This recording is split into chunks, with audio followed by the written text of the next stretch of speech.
Welcome to Oracle CloudWorld session 1814. Learn how the Oracle Red Bull Racing Formula One team wins using Oracle Cloud Infrastructure, a Q&A with Ian Brunton. I'm Brad Goodwin. I'm a distinguished field CTO here at Oracle, and I'm pleased to be joined today by the Application Development Group Leader at Red Bull Racing, Ian Brunton. Welcome, Ian. Hi, Brad. Great to meet you. Thank you very much for inviting me along. All right, thank you. You've been at Red Bull Racing for over 11 years. Tell me about the kinds of things you do as an application development group leader there. Yeah, it's a super interesting job. We get involved in all of the engineering software that runs right across the business. So this covers pretty much everything right from the early design phase of CFD, both in engine and kind of chassis components. And then all the way through the lifetime of components that are built, they're manufactured, tested in environments such as the wind tunnel or simulators. And then we also get heavily involved in all of the trackside operations as well. So pretty much every part of engineering across the entire business in terms of visualizing and capturing that data, that falls to my group. That sounds awesome. I'm kind of a latecomer to Formula One. I probably started becoming a fan maybe 5 years ago. Netflix sucked me in, and I got hooked by that Netflix series that came out a while ago. And I started binging it, and then I graduated to the televised races, and then to the qualifying heats, and now to the practice sessions. I'm watching those as well. Become quite a fan. And in fact, as we're recording this, the practice sessions for the Japan Grand Prix are just underway, and I think qualifying starts a few hours from now. So I fell in love with Red Bull quite easily, despite the domination that Mercedes has had over the past several years. Even before Oracle's name was on the car, Red Bull was a favorite of mine. Then last year, 2021, Oracle signed on as a cloud sponsor for your team. I saw our logo on the car, and Max Verstappen won the Drivers' Championship. That was awesome. And needless to say, I was thrilled when just before the current season began, Oracle and Red Bull deepened our partnership, and Oracle became a title sponsor of the now Oracle Red Bull Racing team. One of the things that really impresses me about Formula One is the technology. I was first hooked by basically the television technology, the cameras on the cars and on the track, and the statistics that come up on screen, and all of that. And then also the cars themselves that are so high tech, and that technology continues to evolve. How important is technology, and specifically computing technology, to a Formula One team? Yeah, it's a great question. Computing is absolutely fundamental to everything we do. It's kind of similar to gasoline. You cannot design, build, and manufacture and race the car without the computing power that we have. Like many businesses, it runs so many critical systems right from one end of the business all the way through to the other. Yeah. Now, there's a lot of data. I can tell that the cars they've got sensors on them, and there's a lot of additional data that's being kept on the cars and the races and everything else. What kinds of data are important to you, and how do you gather that? Yeah, data is the lifeblood of everything we do, right from the early design phase in using computational fluid dynamics to design various components across the car, then capturing data of scale models in things like wind tunnels or off of engine rigs and dynos and so on, and then actually capturing data directly off the car itself. We use a range of sources. Some things are fairly simple, just like text-based CSV. There's quite a lot of them. So the volume of data ranges depending on the system you're looking at. We have kind of structured and unstructured data. We have streaming and sort of live data systems to interact with. So it makes the job super interesting, but kind of challenging in certain places. Yeah, I can imagine just the sheer volume of it, and then the ways that you want to put that data to work for you to be competitive. What are some of the key workloads that you run on Oracle Cloud Infrastructure? So Oracle supports us at kind of both ends of the business. So they've been critical in our powertrains business of developing a new engine.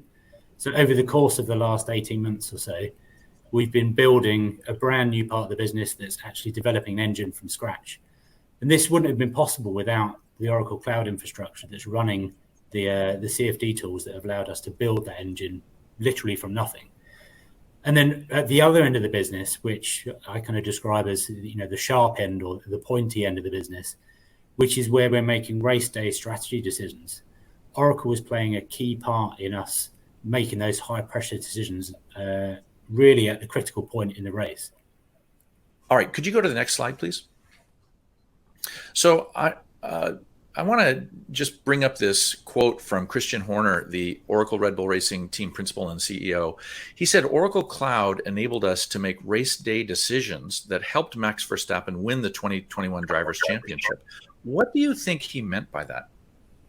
So if you look at how race strategy works, a lot of it is based upon human intuition and experience. But it's such a complex problem that you need the data to kind of back up those decisions. And by using some of the techniques that we run through OCI, it really gives our strategists the confidence to make the right calls at the right time. And that has a direct performance on where the car comes in the race. We're going to talk a little bit more about that as we continue our conversation. Let's go to the next slide, please. So Oracle has the Oracle Cloud is being used by Red Bull Racing across some of the most significant areas of its operation: analytics-based race strategy, AI and machine learning powered driver training, optimized engine development, and a tailored fan experience. Let's go to the next slide. Today, we're just going to talk about the first two of those, the analytics-based race strategy and the AI and machine learning powered driver training. So let me just ask you, how does Red Bull determine race strategy using simulations? So simulation is so important to this part of the business.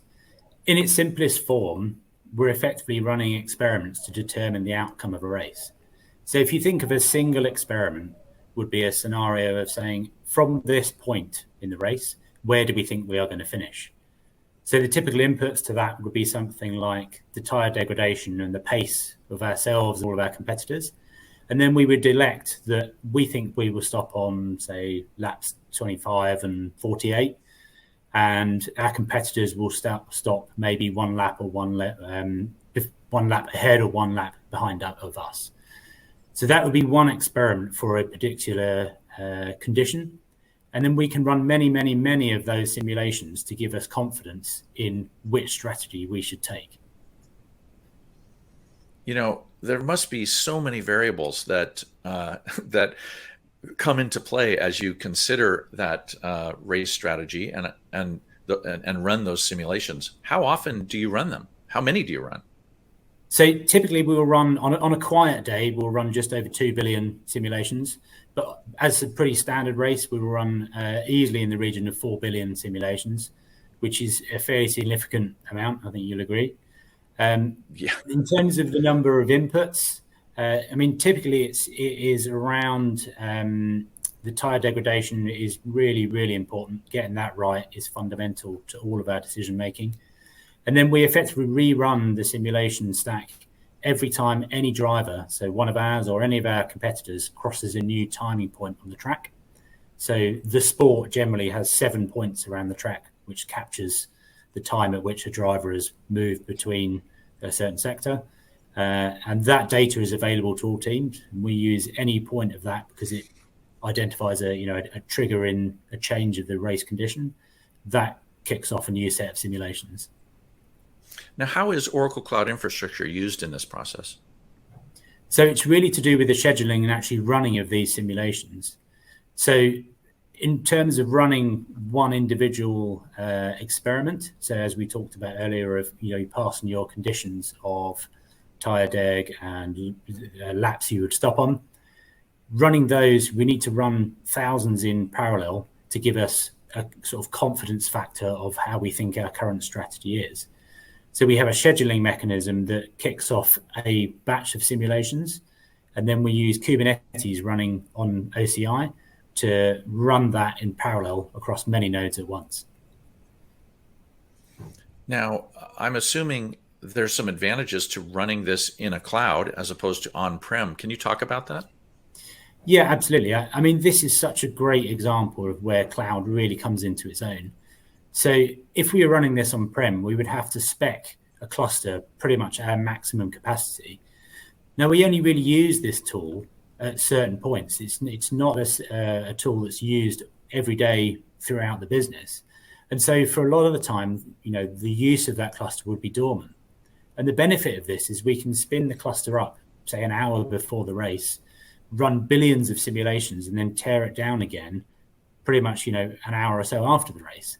And that's costing us tens of dollars. So the cost of this is just so efficient. Yeah, I was going to ask you, how you scale up and scale down, but it sounds like you've already pretty much answered that. Kubernetes is being used as the way to distribute the clusters, to build out it. You have it. You have those clusters warm and ready before the race, and then when the race is done and you don't need it anymore, you can shut it down and wait till next week. Exactly. Yeah, it's just such a powerful infrastructural tool that just wasn't available a few years ago. Now you use Oracle Cloud Infrastructure's ARM shapes. Why do you use those ARM shapes as opposed to other options like x86 shapes? So again, this really comes down to cost. So the complexity of the simulation for a single experiment is actually relatively simple. So we don't need an overly powerful CPU to compute the result of one simulation. But what we do need is a vast degree of parallelism. So being able to have access to more CPUs and scale horizontally really gives us a lot of power. Yeah, now I'm looking at the picture there on the left that shows the analysts on the pit wall looking at screens, and I'm guessing that they're looking, among other things, at these in-race simulations. When do you run these simulations? Are they before the race or during the race? When do you run them? So both, really. So there is a series of pre-event simulations that we do to form a plan. But I think Mike Tyson described it best when he said, everybody has a plan until they get punched in the face. And to some extent, as is the same, we have a plan, but by the first corner, it could be completely out of the window, depending on, safety car conditions or a crash that's totally outside of our control. So your pre-event plan is really important, but actually being able to run this in race is crucial so you can react accordingly. Can you share any examples of how the results of an in-race simulation caused the race strategy to change in real time and what the result was? Yeah, absolutely. Now, I think Zandvoort in the Netherlands is such a great example of this. I mean, what an amazing race to come home for Max on the podium, to come home first in your home race. I don't know if you watched it, but when you look at the crowd, it's just this kind of sea of crazy orange fans and there's smoke going off and flags being waved. So it was just such an incredible race to win. But when we were there, Mercedes surprised us quite a bit with a one-stop strategy. We were absolutely convinced that everybody would be on a two-stop, and they came out with a one-stop and were looking quite competitive. But being able to run simulations through this tool and confirm that our strategy was the right decision really, really had a big effort for us to stick to our guns and ensure that we were heading in the right direction. That's fantastic. I remember Christian Horner mentioning the last year's French Grand Prix and the tire strategy that you had was based on simulations during the race and ended up being the key factor that helped Verstappen to take the lead and eventually to win that and to become the world champion that year. It's just fantastic, or not fantastic. It's fascinating to me how Red Bull Racing is using data in this real-time way during a race to be so successful. Let's go to the next slide, please. And I'm just going to take the audience through a quick view of what it kind of looks like when you're running a simulation, a Monte Carlo simulation on Oracle Cloud Infrastructure. This is a reference architecture diagram that's taken from a Oracle blog post called Modernize Your Motorsport Race Strategy on Oracle Cloud Infrastructure. You can just Google that if you'd like to read it. It's actually a pretty good white paper. And the reference architecture here is not meant to show exactly what Red Bull Racing is using for their simulations, but this is a typical way that OCI can be used to do so. And I'm just going to call your attention very quickly to these yellow boxes that are around the screen, starting from the upper left. Data, all sorts of data, can be stored in whatever format. You see several up there: block storage, object storage, etc. Whatever the appropriate format might be. Could include weather information or tire tread conditions or speed or which tire compound is being used, all that kind of stuff. Then serverless OCI functions detect the data that needs processing. Moving down the left side, then the data is pre-processed into a canonical form and then passed into the Kubernetes cluster to run the simulations. A queue manager like RabbitMQ assigns the data into each container, and each container runs its own experiment. If needed, Kubernetes can scale up additional containers and scale up as big as the simulation requires. And then moving across the bottom there to the right, the results are then aggregated in a post-processing step, placed back into cloud storage, and then can be visualized by the race strategists, all those people looking into the screens on the pit wall. So let's talk about the next topic about using AI to train drivers. Red Bull Advanced Technologies has been looking into AI-enhanced video analysis to develop drivers of the future. What are your goals? It's quite simple. Our focus is all about finding the next world champion for both of our eSport teams and for our real drivers as well. Now, what do you need? I mean, why not just use the existing data that you have? How is AI going to help you? So this just becomes another tool in our toolbox in terms of developing a young driver. So when drivers are developing and they're kind of fairly inexperienced, the communication between them and their race engineer is a key skill that we need to develop. And this really will allow us to build upon that skill set. A driver that can win a world championship is not just about their driving ability. It's about how they can express, this is how I feel the car. And for the race engineer, if he or she can really understand what that actually means in terms of, I need to take this component off and I need to put that component on, that collaboration between the two is where a championship is born. When you describe that, I think of something, maybe, I don't know if it's similar, but something I hear about in professional soccer leagues where they have sort of the young soccer stars of the future that they're preparing to enter the big leagues when the time is right. And with as good as Max Verstappen is, as good as Chaco is, I can imagine that there's going to come a day when you're going to need another racer in the seat, and having your younger drivers prepared using advanced technologies like this, I think is going to make a big difference for you. So that's kind of exciting. Absolutely. What kind of result? Oh, sorry, go ahead. You're fine. Go ahead. Absolutely. The Red Bull Young Driver Program is quite an incredible thing, really. If we look at the 20 drivers that are on the grid this year, 7 of them, so over a third of the top drivers in the world, have come through the Red Bull Young Driver Program. Wow. All right. Excellent. Well, we've talked today about these 2 use cases. Looking forward, what is the next wave of software and computing innovation that's going to give Oracle Red Bull Racing a competitive advantage? Sure. So the 2 areas we're really focusing on is, firstly, is extending and building upon our existing capability and race strategy. So there are various tools we want to extend, to some extent add more complexity to give us a better and more confident result. And secondly, we're using OCI across our powertrains business to build the next generation of engines for the future of F1. Great. Next slide, please. Well, thank you, Ian, for feeding my inner fanboy today and for sharing how the Oracle Red Bull Racing Formula One team wins using Oracle Cloud Infrastructure. Thanks very much for having me along.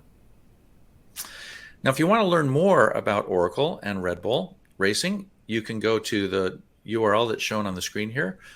And we have a wonderful set of additional information that shares all about how Red Bull Racing and Oracle Cloud Infrastructure work together to make Oracle Red Bull Racing a winning team. Thank you.